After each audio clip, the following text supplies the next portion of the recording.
You see, that this part of Israel's history tells us an important truth, that you can be a Christian and die of thirst. They were delivered from Pharaoh. Pharaoh was well out of it. His army had been defeated. All of the chariots of Egypt were drowned in the Red Sea. They were liberated. They were a liberated people, but they were a liberated people in danger of dying of thirst because they didn't connect to the living water. You know, Jesus talked about a seed that falls into the ground, and he said some of them, that they fall and they make a root and they spring up really quickly. They're a plant, they're a living thing. But just as quickly as they sprung up, the sun can come up and scorch them if they don't have root, if they don't have connections deep down to where they can get the water and the nourishment. You can be a Christian and you can die of thirst if you don't get connected to the living water. How do you know? Well, let me ask you a question. It's not a counseling session, but let me make it personal for you. How's your prayer life?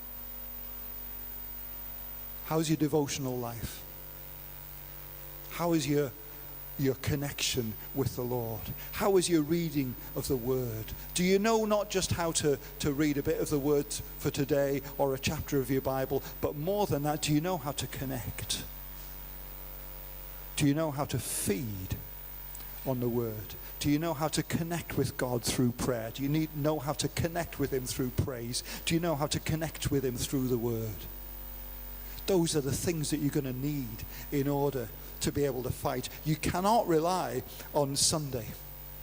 You can't come on a Sunday for 2 hours and expect to feed from that for the rest of the week. It doesn't work like that. No more than it does if you came here for a physical meal and then went away for the rest of the week and that was your last meal until you came back next Sunday. I'm sure you would be absolutely shocked and horrified if that was going to be the case.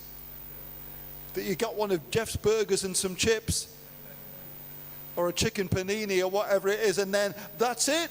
No food, no water, the doors are shut, the church is locked, there is nothing available for you whatsoever until next Sunday morning. That's a fairly dire situation, and yet some of you put yourself in that situation spiritually.